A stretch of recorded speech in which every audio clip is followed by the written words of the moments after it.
राजस्थान के एक छोटे से गांव सरसपुर में कविता अपने माता, पिता और दो बहनों के साथ रहती थी।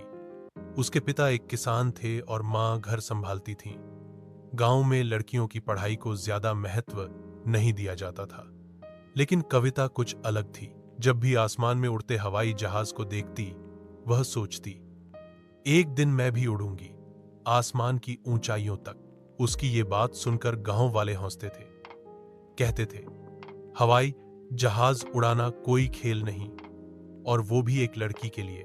लेकिन कविता ने हार नहीं मानी। स्कूल में हमेशा अव्वल आती रही। उसके शिक्षक भी उसकी लगन से प्रभावित थे। कक्षा 10वीं में उसने राज्य में टॉप किया। फिर क्या था, उसे शहर के एक बड़े स्कूल में छात्रवृत्ति पर दाखिला मिला। पहली बार जब वह गांव से बाहर गई तो उसे एहसास हुआ कि असली संघर्ष अब शुरू हुआ है।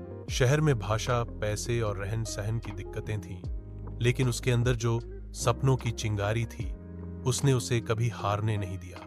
वह हर रात पढ़ती, कड़ी मेहनत करती और धीरे धीरे खुद को बेहतर बनाती रही। 12वीं के बाद उसने पायलट बनने का कोर्स ज्वाइन किया, जहां लड़कों की संख्या अधिक थी, लेकिन कविता सबसे आगे थी।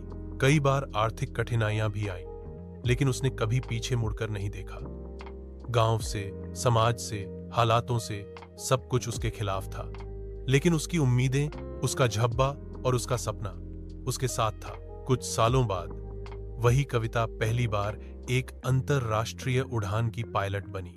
गांव लौटते समय जब उसने विमान से घोषणा की, यह आपकी पायलट कविता बोल रही हैं, आज मैं अपने गांव सरसपुर के ऊपर से उड़ान भर रही हूं, तो पूरा गांव गर्व से झूम उठा।